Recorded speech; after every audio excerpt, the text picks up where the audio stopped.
Hey, what's going on, people? Welcome to another episode of the Bill Culture Podcast, episode 5. Been away for a while, but now I am back. Had some camera issues, some other issues, many issues, but things should be resolved, and we should be resuming normal service from this episode onwards, God willing. So today, I have the pleasure of having a good friend of mine, Hugo, on the podcast. And so this is one of the things that I want to do as part of this podcast, is to speak to other people who are also into cars. And I know I said in the episode I haven't got many car friends. I still stand by that. I don't have many, but he's probably one of my my biggest car friends in terms of being able to have a conversation about cars and just the interest in the whole automotive space. So without further ado, I'd like to introduce Hugo. Yes. How's it Hello, going, bro? everyone. How's it going, bro? I'm good, bro. How Cool. are you? I'm good. Yeah, Man. nice. I'm all the better for being here. You know, it took a little while to get here. But we got here in the end. We got here in the end, took a man. little while to get It's here. good to be here myself. So first thing I want to say is, obviously it's a casual chat, but if there's anything that you think that you might say that might jeopardize the bag, don't worry, bro. Don't say that. I got you. Don't worry about that. Yeah. So Hugo's actually quite interesting, actually, because you work on the buses, right? Yeah. So I came from being a bus driver to now teaching people how to drive the bus. So essentially, I'm a bus trainer, instructor, if you will. So yeah, it's a different world. What drew you to working on the buses? I mean, I went into the bus industry when shortly after passing my driving test, not too long, was my first official job, and just got comfortable. And 10 years later, and I'm still here. So would you say you're a good driver then? I would like to say so. Because I've got skills that your ordinary driver would not have. You know what I mean? I tend to see things a little different than your average driver would. And now that I train people to drive the buses as well, it's a bit different. It's definitely a bit different. Yeah, I definitely think I saw that when we were going to come back from players the other day. And you're like, didn't you see the curb in the car park? But we'll get on to car shows a little bit later on. What would you say the maddest thing is you've seen on the bus? Oof. What, in terms of other road users? Yeah, or? off the road. So you're driving along, doing your thing, picking up people. Oh, nah. Do you know what? It's how reckless people are on the road. All right. Because as well, as you being a bus driver, no one wants to be behind a bus driver. Yeah? I can agree with that. People tend to disrespect bus drivers, and they seem to forget that we're a bigger vehicle.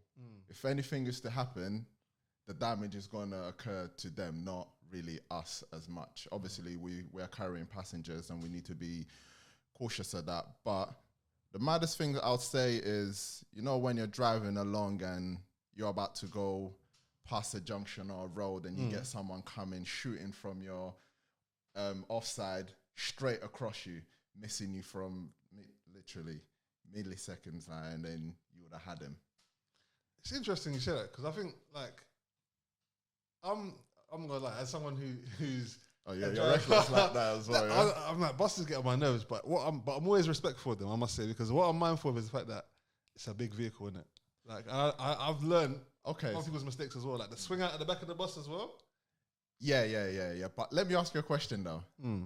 What is it about the bus that you don't like? Do you know, it's not all bus drivers. Just some of them are like, just they act like they own the road. If that makes sense. What makes you say that though? What is it that they do that makes you feel that way? Do you know what it is? It's like bus drivers pull out the way black cab drivers, and I've probably there's two communities that I've just got on their nose, but the way black cab drivers do U-turns is the way bus drivers pull out sometimes from the stand. So I've been about to go past, and I've seen the guys hit the indicator and just start pulling out. Yeah. I won't lie. Some drivers do that. You're not supposed to indicate and move at the same time. I mean, you need to indicate, look in your mirrors, and if it's safe, then move. But what a lot of the guys, because you need to remember, they're on a time schedule.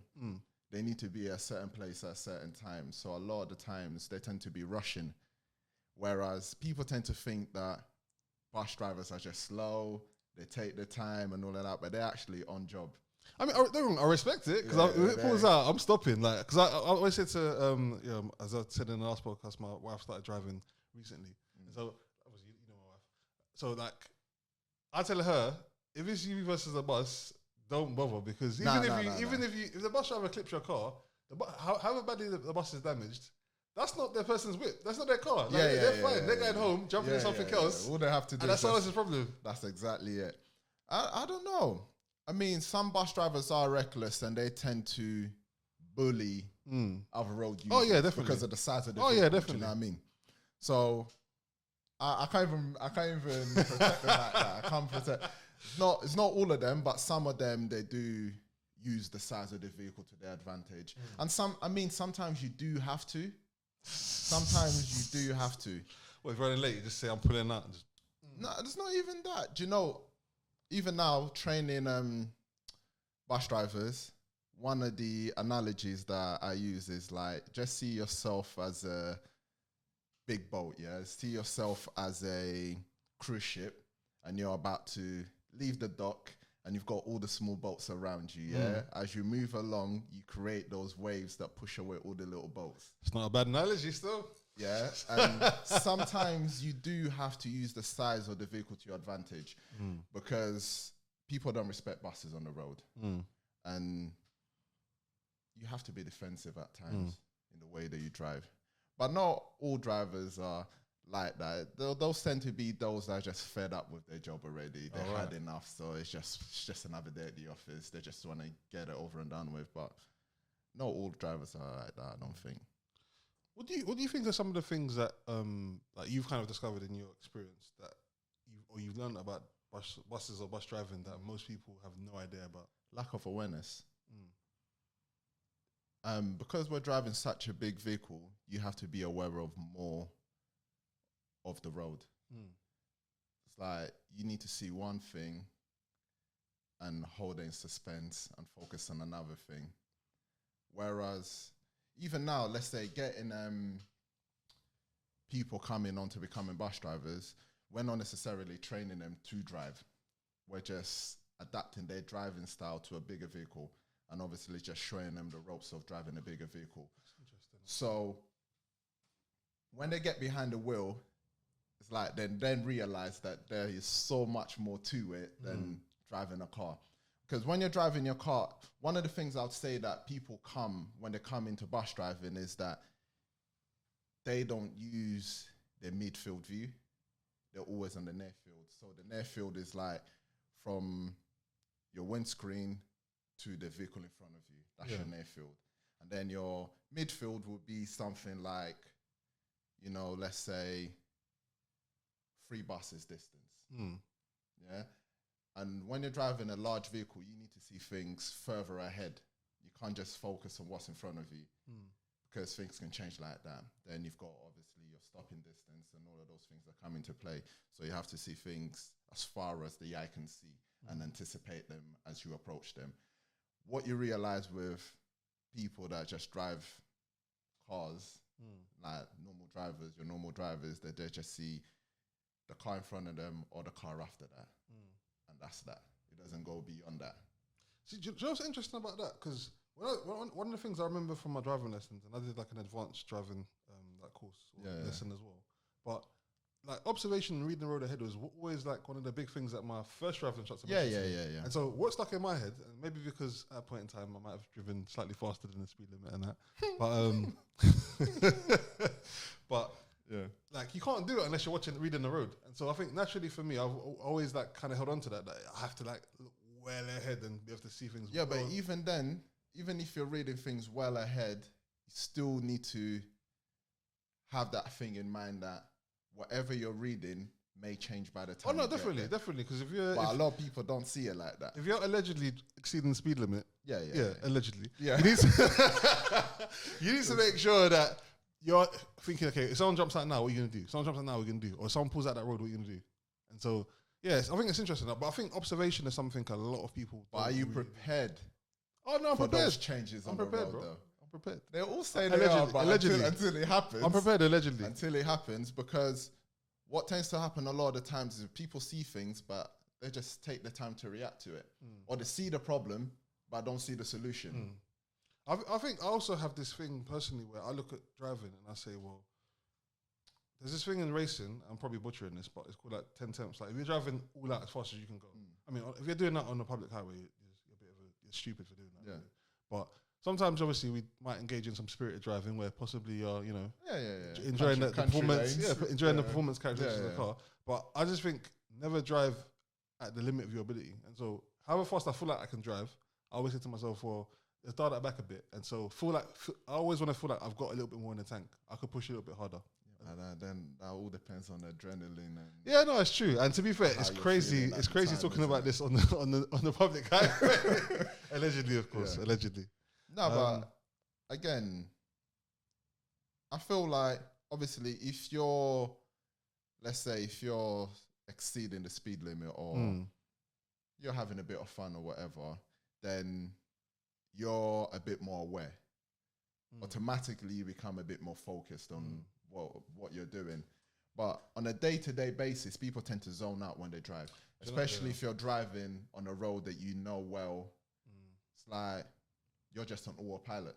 No, to be fair, I think that's a good point, because it's easy to say, okay, well, if I'm in a bit of a hurry, then I'm more aware. But then if you are just, especially like maybe you're in traffic or just things moving slow, it's very easy to kind of just switch off. End up looking at the vehicle in front. So You definitely switch off, because there's another thing as well with bus drivers. You may be stuck at a traffic light or you may be stuck in traffic, but you still need to keep your awareness of what's going on around you, because, you may have cyclists or motorbikes or anything that are trying to squeeze between you. And if you move, then you need to be aware of those things just in case you pinch them or whatever the case may be. But when you're driving your vehicle, you stop at the traffic light, you're just chilling. You're just looking at the traffic light, waiting for it to change. All right. Actually, speaking about traffic lights, though, so are bus drivers allowed to open the doors away from bus stops? Okay, what's the official line? Okay, you can. Right. You can. There's nothing that says that you can't. Right. Yeah, but it's all within reason. Right. Okay, let's say you're stuck in traffic. All right, you know that you're not going to be moving anywhere, let's say for the next 5 minutes or so, and you've got people that want to get off the bus. If you're in a safe position, you can open the doors and let your passengers out. Right. You can. Yeah, it's what about letting them on the bus, though? Pardon? What about letting them on the bus? Let's say I'm sprinting now. That's different. I'm running, and the bus driver's just pulled away from the bus stop, but there's a red light just after the bus stop. So I'm saying, again, it's under the bus driver's big discretion. Big man, I'm here though. Bus driver's discretion, really. If it's safe for you to get on and he can let you on, then some drivers will, but then some just won't. And the reason why they won't do it is just because if anything happens as you're boarding that bus, it's on you. Right. So it's like, we ain't going to tell you not to do it, because we understand that there's unique conditions on the road, but if it's away from bus stop, you ain't covered by us, fam. That's on you. Yeah, to some extent, yeah. Right. To some extent. Okay, that's fair enough. Because I was thinking that sometimes I think, like, the bus drivers enjoy, like, seeing someone run for the bus and then just pulling away. Sometimes. Sometimes you may need that bit of excitement to your day. Do you know what I mean? That's crazy. 'Cause at school days, I've been like sprinting for the bus all my life, and I'm like, I know he can see me. And then you get there, the door's closed, and he's like, no, but what you need to remember as well, a lot of drivers, they run to a headway or time schedule where they obviously need to get to a certain place by a certain time, and if they're already running late, or if anything happened, or the time is too short, they're not trying to hang around and wait for everyone to get on the fair bus. Enough. Because you do that at 10 bus stops or 5 bus stops even. There you go. So and it's just one of those things. If you wish to get on a bus, or if you're waiting for a bus to get to a certain destination, then you need to be there good time so you can get that bus. Even if you miss that bus, then you can get on the following bus. But that's just me saying that because I'm a bus driver. Well, used to be a bus driver. But there are times that if I'm running early and I can see someone in my mirror running for the bus, then there's no harm in me waiting for an extra few seconds to let them on. It's just the timing though sometimes. I think where it's like, if I'm there and the doors are closing. But it depends. You find that most of the times when that does happen, the bus stop tends to be next to, let's say, a traffic light, or is a weird angle where if you don't get out when you have a chance, then it's going to become a bit difficult and all of that. So there's a lot of things that come into play with it. I hear that. Yeah. I mean, they don't get a buzz out of just, like, look, he's running for it. Let me close the door. Sometimes it feels like that because sometimes it's like I've run for the bus and like I can almost put my hand on the door, and then the door's closed and I'm like, and then he's away. So I hear that. What about in terms of the bus itself? What are some things that like the average person doesn't know about the bus, or be surprised to know about how the bus works in terms of how it compares to like other vehicles? The other thing something I was thinking about the other day, for example, is there a seatbelt for the driver's seat? Some buses. Some buses. Not all of them. No, most of them don't have seatbelts. Which is it? Newer ones or older ones that have seatbelts? Or is it just random? It depends on the make, and the brand, but most buses don't have seatbelts. Do you have to wear it if it has one? Yeah. Okay. Just like any vehicle. If your car didn't come with a seatbelt, you don't have to wear it. But I thought it would mean that's not illegal. That's different cars. Nah. I don't think buses are a bit different. I couldn't tell you the reason. I've actually got asked that question by one of my trainees, and I'm supposed to find out the answer to it. But yeah, I've always questioned that myself, but now we don't have to wear a seatbelt. One of the biggest things, I'll say the biggest difference with driving a bus that a lot of normal drivers wouldn't know is that the wheels that steer you are behind you. That's interesting. I don't think I've actually actively considered that. So I know that the turning circles is a bit different with buses and the overhangs are different, but that's a good point. The wheels are behind you. Yeah, so how does that feel? Is that weird? It doesn't feel no way. It just means that you have to go further before you turn then. Because what it is with your car, your wheels are somewhat sitting on all four corners. Yeah. Whereas with a bus, you've got the front overhang and you sit within that front overhang. Then the wheels that steer you are behind you. So what you tend to get a lot of the times when people come in to drive a bus, they think that, okay, the corner is just there, that turn is just there. As soon as I meet the corner, I can start turning, because that's what you'll do in your car. But with a bus, you can't do that, because what you need to remember, you've still got the whole another 5-6 meters behind you. So essentially, we tend to square off corners rather than just go around the corners. But squaring off the corner means that we drive forward a bit more than usual. Let's say we'll drive forward until, let's say, the apex of the corner is by the middle door to some extent. In some cases, then we can start turning. And that's obviously to create room for the back. Because if we just see the corner and we turn. Have you ever got it wrong? Yeah. 100%. 100%. Yeah. I've had to reverse the bus a few times. I mean, have you ever got it wrong? No. Not wrong accident or mountain curbs. Because you then, if you can see, if you're paying attention to your mirrors, you can see whether you're going to clear the corner or not. So if someone clips a bus, they're just not paying attention at all. What do you mean? Like if someone like say, I don't know, you go around the corner and you clip the bus on something, or you hit a bridge or whatever. Yeah. It's lack of awareness. You're not paying attention. You switched off a few seconds. And mirrors are the most important thing on the bus as well, especially when you're turning. When you're turning the bus, it's one of those things. It's weird to sort of program people's brain to do it, but if you're turning left, the first mirror that you should check is your right mirror. That makes sense. Because of the back. Because you can kind of see like that bit. Yeah, it's the swing of the bus. Yeah. But what people tend to worry about is the curb. So they're worrying about whether the bus is going to hit the curb. So they tend to look in the left mirror and keep their eyes in the left mirror, not forgetting that the danger really is on the right-hand side more so than the left. Because, I mean, the curb is there. The curb is not going to move. Where you got traffic moving on your right, on your offside, yeah? So, and especially when you're turning, the back of the bus kicks out. It sort of pivots.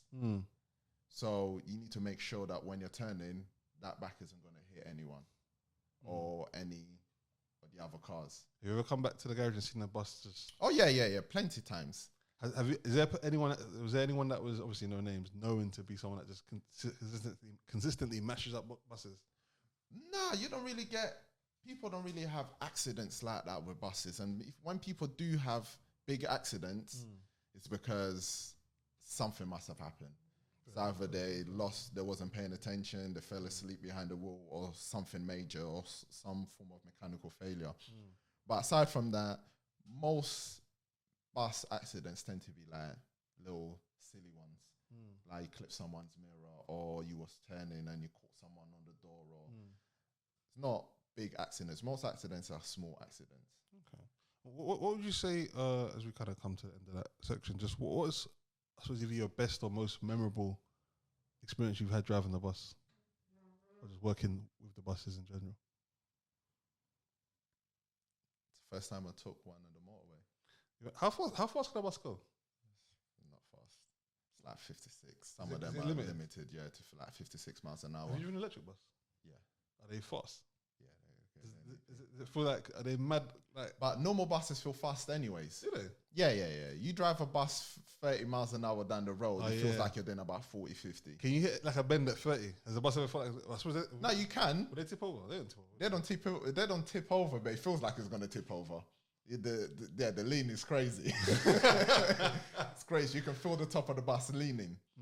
Yeah, but buses, if you're doing 56 on a bus, let's say if you even on the, let's say you go to a dual carriageway and you're doing 50, that 50 feels like you're doing about 70, 80 miles an hour. Is it shake or is it smooth? There's a lot of movement on the steering wheel. Because it was a high vehicle, you probably, the wind's probably there's a lot of movement, and you've got a lot of things shaking, things crashing, and all of that. So it's just everything's just creaking, just dramatic, squeaks. Isn't it? Everything's just dramatic. So it does feel like it's much faster than what it is. Younger, but it's bare noise. Yeah. One more thing I wanted to ask actually. What was it? Oh, no, it's gone. It was about. What's the best bus to drive? What one did you most like? I couldn't say because I haven't driven all the buses. But I did like a single decker bus though. Was there a particular brand or manufacturer that was like, that bus is like the they're all rubbish, man. They're all rubbish because the thing with the buses is weird. Let's say you get like a Volvo. Let's say a VMH or whatever. It's like the designation. Let's say you get on that bus. Then you get onto another bus, which is the same branded bus, same fleet and everything, yeah. It's just like, for some reason, even though it's the same bus, it just feels different. So even though they're... As in handling wise? Everything, man. Sitting position, handling, I don't know how they do it. Because it's like me getting a Golf and then jumping on another Golf, and it just feels completely different. Could that be to do with maintenance though? Right? It's not maintenance, just the way that they're built. Just the way that they're built. I don't think they're built like your car manufacturer where everything is. Yeah. It's like, so there isn't like, I suppose they're coach built as well. So there isn't like a favorite bus that everyone kind of tries to get or goes for. It's just one of those things. If you get like a good bus, then you want to keep on driving that bus. But I don't necessarily have a favorite. I just. If the bus could get me to where I needed to go with it's not slow or the doors are not taking long to close or anything like that, I'm happy. What about petrol? I know it's done, but I mean, like, I'm just thinking about random things. So like, when is it just filled up once at the beginning of the day and that's it? Because I've never seen like a bus. It depends. But more times, they filled up once a day. So once it goes back to the garage, big tank, innit? Like 250 liters, 300 liters. All right. Yeah, but they do like silly MPG though. Like what? Like 10 miles to the gallon or something. Really? Like yeah. Like let's say for instance now I drive training buses. Yeah, I have to fill up my own training bus. Oh, you just pull into a petrol station and no. It's red diesel, innit? So it's different. It's different diesel, but we fuel up at the garage. Just for people watching, red diesel in the UK is a special type of fuel that is designed only for like agricultural and like commercial type of certain types of commercial vehicles. So it's the same as diesel, but it's got a red dye in it, so you can't use it in your car. And the difference is that the tax on it is a lot lower because of the commercial sort of business, whatever it is. Well, with the facts. Yeah. so yeah, just if you're listening, because I've seen some people we got some people like listening from like I think there's like Zimbabwe and stuff, and, and the US and things like that. So I don't know if they got red diesel there, but basically it's most probably it's tax and duty free petrol, but they tint it or dye it so that people can't use it in their cars. And the idea is that every so often the VOSA? DVSA will come around and they dip people's tanks to make sure they're not using red diesel on vehicles that they shouldn't. And if you are, then you get a massive fine. So I can only drive, let's say that 250, 300 litre bus, I'd say, let's say if I drive it for the whole day for, let's say, 6 hours in a day, that tank is probably, if I then top up, let's say I top up on a Monday, if I go to fuel up again on a Friday, it will probably take 120, 130 litres. So it's silly the way, it's not like your car. I do feel like fuel consumption is one of those things that is intentionally like made like vague or blurry because petrol in the UK is sold in litres. So the price you get charged at the pumps is pence per litre. Yeah. But then fuel economy is measured in miles per gallon. And so what that kind of means is that you kind of know that, let's say 30 is like an average sort of decent family hatchback type car. If your car's getting 10, then that's quite poor MPG. But I think people are divorced from how much that costs them at the pump because you're buying litres. So you put, I don't know, 10 litres or whatever in your car or 20 litres in your car, but you don't think about how many miles per gallon I'm actually getting from this tank. Oh yeah, I worry about those things all the time, especially when you're driving your car every day and all of that. You're just looking, okay, I need to get a decent MPG. But that differs though, because if it's my commuter, then I want to get good miles. I get that. I'm just saying that it's funny how, like in the UK at least, why don't they just stop petrol in gallons or change it to miles per litre? Why don't they match basically? It's more or less the same thing though, if you think about it. No, it's not. Yeah. It's not. Even if they were to sell it for the gallon. Okay, I don't even know how much a gallon is. Like in terms of like I studied engineering, so they made us do kilograms, SI units, you know, like meters. And they're like liters. I think a gallon is like 5 litres, no? It's like pounds and feet. I don't know what that is. Cars got 700 pounds. Like the pounds and feet and stuff just. Yeah, because we do everything like centimeters, kg. Apart from height though, that's the one thing where feet. I don't know how tall someone is in meters. Someone being 198 centimeters, I'm like, how tall is that? About 6'4"? Okay, I know. Yeah. What that is. 5 foot, I know that's short. Someone said to me they're 160, I'll be like, I have to like sit down and kind of work out. Yeah, but do you only know that because of your height? Probably, yeah. Yeah. Yeah. All right, wicked, man. Petrol. So yeah, that was that was interesting. I asked a bit more than I thought I would, but yeah, the buses. Well, I hope I gave the answers. You're gonna get some bus drivers just talking about. Hey, listen, what is this guy talking about? If you're a bus driver, it's at the end of the day, it's about culture, it's about community. If you've got a different view, then let me know. Again, always obviously keep it nice, keep it respectful. Maybe you've got a different experience. Maybe in another country and you're a bus driver. Yeah. Either way, comment in the chat. Comment hit the comment section.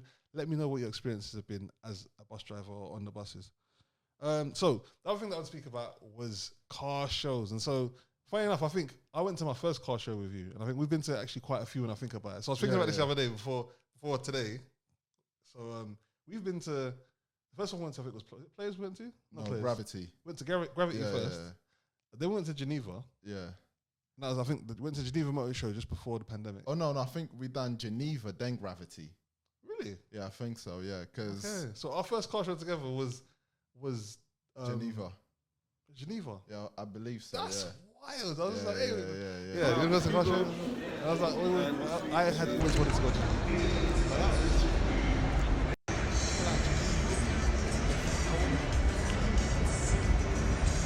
It's not like a car owner show. So it's definitely more of a manufacturer show. I think it's still a car show though. I mean, yeah. As in, there's a show of cars. First car trip. Well, not first car trip. First car show just show. Yeah, but people like Mansory are there and stuff like that. There's you have other smaller manufacturers that are there. Yeah, but when you're talking about Mansory, they're not small. I know it's not. No, but I mean in the sense that like they're not like they're they don't make cars; they kind of modify them. So they're like they upgrade them, isn't it? Yeah, but it's still a modification. At a high level, yes, a very high level. Yeah. But it's crazy though when you think about it, because some of these guys, they're buying cars straight from the dealership and modifying them and then selling it over. Yeah, that is mad. So it's not like the average Joe that is I hear what you're modifying saying. the cars. You know what I mean? It's like sort of like urban, really Fair, and truly. fair. When they sell cars, fair. They're ordering their cars. Yeah. And some of them are actually like in the logbook. Yeah. Or like the car registration, the vehicle registration documents actually have Mansory as part of the model. People that are doing it, modifying like your Golf or whatever, it's not going to change. No. The DVLA aren't going to be like, well, you need to. It's definitely not adding value to the car. Yeah. All right, but yeah, so we've been to Geneva. Yeah. We've been to Gravity. Gravity is a modified car show in the UK. Really good show. And then recently we went to Players, which was at Goodwood. Goodwood is a motor circuit in the UK. They do the Goodwood Festival Speed there as well, which is quite a well-known one. But we were there for Players Classic. And I think it's interesting because I was talking about car culture like in the last episode about just kind of missing the days of like Max Power and not really feeling like it really exists in the same way. But I think I have to walk that statement back a little bit, because when I went to Players, I was like, the people that are there, I think it's just that the spaces they go to have changed. And so like Players, I think but the culture has changed though. I think the culture has changed, but I mean, like, I felt like it didn't exist, but I kind of almost forgot about car shows, as crazy as that sounds. Yeah. I think the culture doesn't, in terms of like local meets, like I don't see those as much. Yeah, because people aren't really in it. Like around, like Enfield sides used to have a lot of. Yeah, but those were a bit different though. Those were more like people going over to show off their vehicles and, pump up their chest. I've got this, I've got that. Or if you thought that you was a good driver and you got all these mods to your car, then you go over there and show off. So it's a bit more different. Whereas with these car shows, I feel like it's a bit more civilized. Oh yeah, definitely. It's a bit more civilized. So, and people actually, see some of those cars and you actually realize how much money people are dumping into their cars. It's a bit. Someone got banned actually when we went to Players. A few people got banned. They literally were, so again at the Players car show, they announced a few people that were banned from coming back because for them messing around. Because I get it though, because in the UK, like I wouldn't say is it fair to say there's been a bit of a clampdown on antisocial driving? Yeah. But like at least in London, like in sort of London, I think that it's become progressively less car friendly. So like there's a lot of newer traffic calming measures, a lot of 20 mile an hour speed limits. So a lot of London, apart from like the sort of more major A kind of roads, not quite motorways, but they're a bit more like dual carriageways. Most roads in London now are 20 miles an hour. Yeah, like as a blanket, which is crazy. You see a cyclist ride past you. 20 miles an hour is actually very, very slow. I mean, it makes you not want to drive. Yeah, definitely. I think it does ruin the enjoyment just a little bit. But yeah, what would you say your favorite shows you've been to so far then? I would say Players. Yeah? I'd say Players, yeah. That same one? Yeah. I'll say Players. Just your rail, even though we didn't get to spend much time there. Yeah, we got there a bit late. Yeah. We done it to ourselves. Yeah, so the show's over 2 days, so we went on the second day of the show, and we got there. Was it midday-ish? Yeah, around that, and then it started raining. Yeah, so it was raining. Yeah, but still, what I really enjoyed though was the cars that I saw there. I think it got me excited again about like cars. Yeah, I was just like, you're gonna get yourself on the modified. I mean, yeah. Watch this space, you know what I'm saying? Obviously, there's, now that I'm a bit older, I've got like family commitments and stuff. Yeah. So it's a bit there's different. There's like house stuff you have to do. I'm sure as you know. So yeah, we're getting there. But I definitely do want to get something that's more of like a weekend car, and I can just like do stuff with like a modifier. Enjoy yourself, isn't it? So that's about one thing I do think about, like driving the daily and modifying it. It's like the more you modify your car, the less practical it kind of becomes. 100%, especially with kids. Oh yeah, stroke. Getting the fit at the back of the seat and all. When I had the TT and I loaded it, like Rose will complain about, it's quite. Why does it feel like this? Yeah, and I'm like, no, it's this performance you're feeling. That's what you're feeling. But she wouldn't see it that way. She's they want comfort, bro. Yeah, they want to Maybach and enjoying it. Yeah, they definitely want comfort. Nah, for real. I mean, going to players and seeing some of the cars there, especially some of the cars that you yourself like you wish that, or let's say dream car. You see a dream car there, and you see what they've done too, and you're thinking to yourself, you know what? I want that car. Yeah, one day I'm gonna get that. I'm gonna do this. And then you see other cars that somewhat embody the vision that you had. Let's say if you were to have that same vehicle, the things that you would have done to it. Just seeing what the extent that people take the cars to makes a big difference. Even comparing to those people that we spoke to. Oh yeah, with the truck, and just seeing what was it a Volkswagen Amarok? That's correct. Yeah, and it's like I'll try and find it this time and post it. But some people that we met, and they had like a modified, like a sort of burnt orange kind of coloured metallic Amarok, and they'd custom made like side steps on it, and like it's quite nice. I'm gonna try to find and all of that. Yeah, cool. And just seeing the extent that and just the small details as well that they add to it, things that you wouldn't even really notice. Even with that one, the tailgate. Yeah, where you had a Volkswagen. The tailgate was amazing. And then it's like you wouldn't even.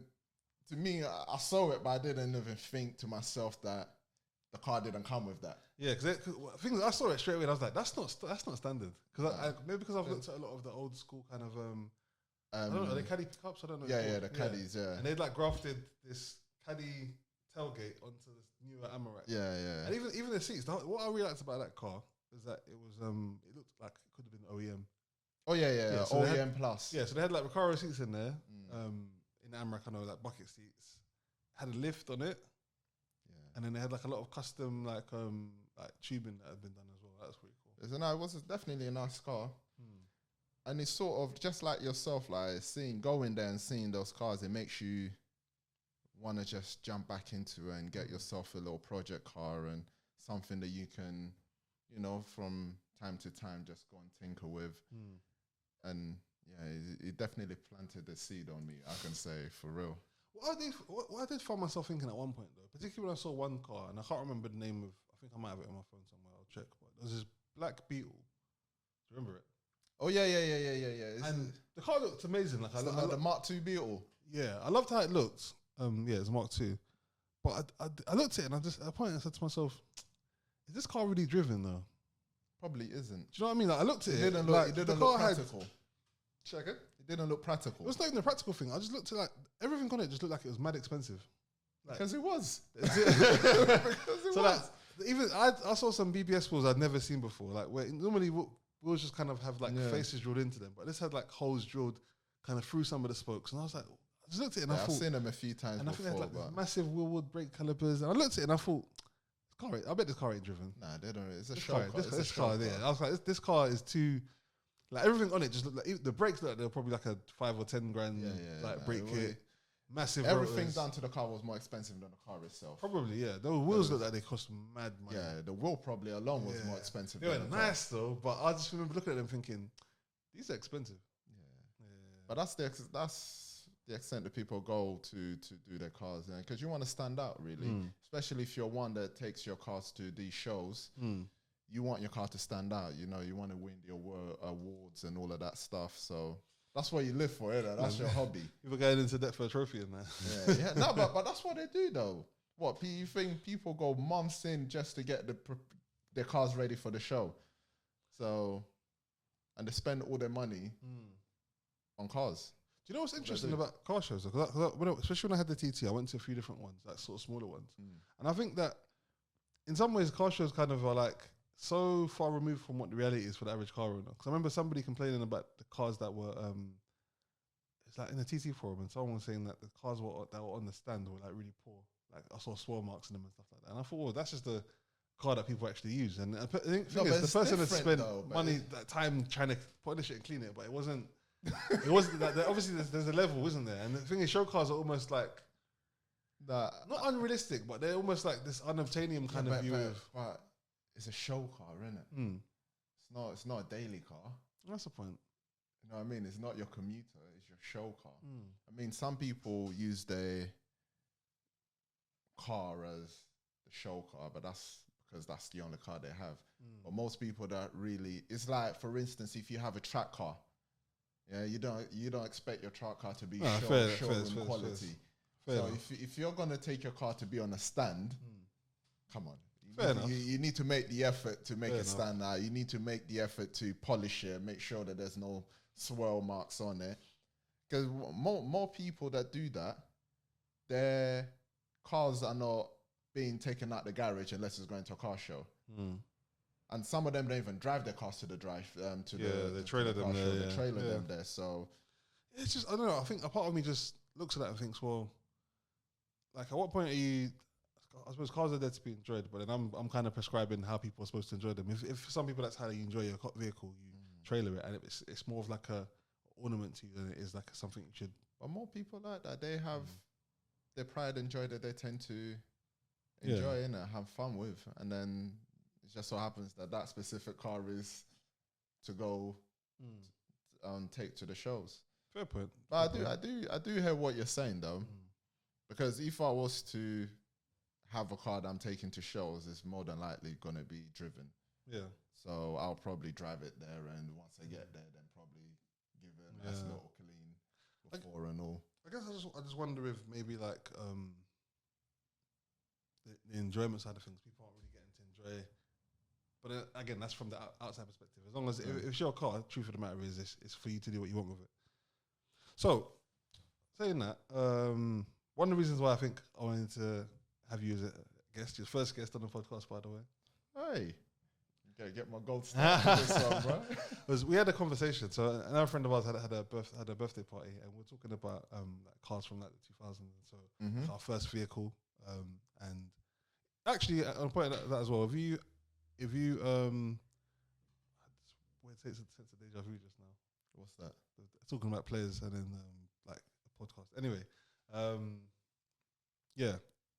If you have any comments about car shows or your experiences or what you think the future might be, then please do comment on this video or comment even if you're listening to this on Spotify. I do appreciate all of your engagement. Yeah. I had like 2 in the space of like a year. No, 3. Wow. In the space of a year. Yeah, I wrote the first one out for another one the following day. Oh, like that, yeah? Yeah. They were cheap, innit? They were like, what, 1,000? Alright. He said, what? Another one. So, yeah. Yeah, drop a bomb for that. So,